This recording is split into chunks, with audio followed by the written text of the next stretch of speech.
Tigress. Across the current, the migrating herds promise a future for her hungry brood. But the river is alive with unblinking eyes.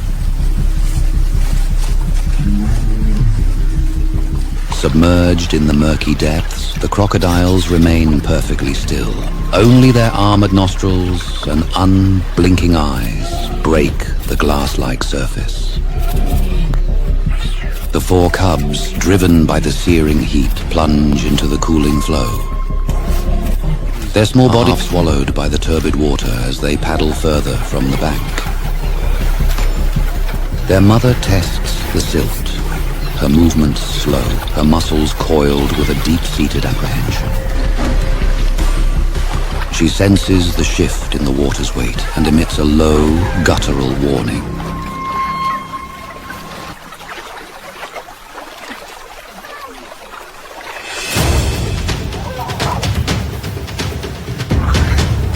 From the depths, the river explodes in a spray of mud and foam.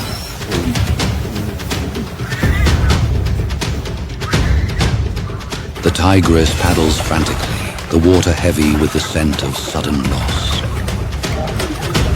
She surges forward, her shoulders breaking the surface as she drives the cut-dry sand. To follow blindly is the instinct of the young, but here it is a path to certain ruin. Behind them, the crocodile tosses its prize into the air, feeding ruthlessly in plain view of the shore, violently shaking its prize to break both bone and spirit.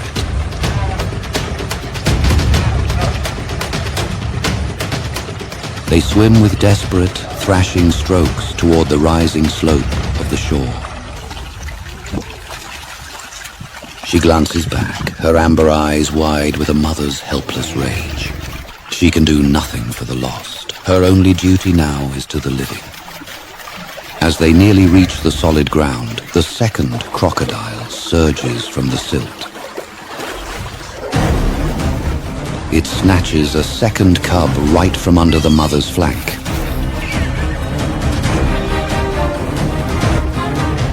She stands as a wall of fur and fury, shielding the survivors while the predator displays its prize.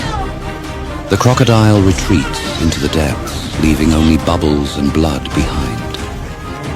The mother stands at the water's edge, her breath coming in ragged, heavy gasps.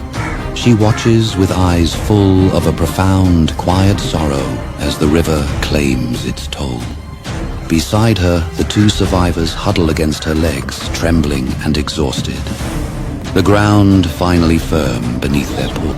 But as they reach safety, grief turns instantly to a primal, white-hot rage. She pivots on the bank, a massive coil of muscle and fury, and launches herself back toward the killing water. She stands chest-deep in the murky flow, eyes fixed on the scaly ridge of the killer.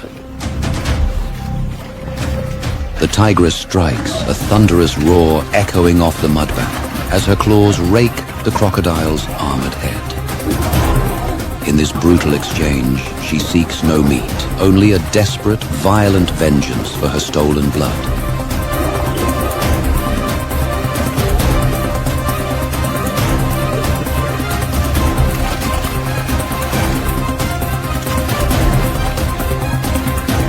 She meets the prehistoric hunger with a fury that is purely mammalian.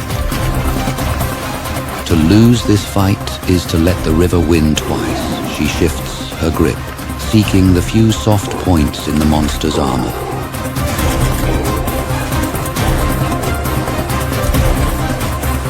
But the river is the crocodile's domain. The giant reptile flips its massive body clear of her grip. From the murky depths nearby, a second shadow rises. She yields the water, retreating with a final, defiant snarl. She climbs the bank to find her two remaining cubs, huddled together on the dry sand. A soft, rhythmic grooming. A silent signal that the ordeal is over. The river has taken its fill, but the lineage remains.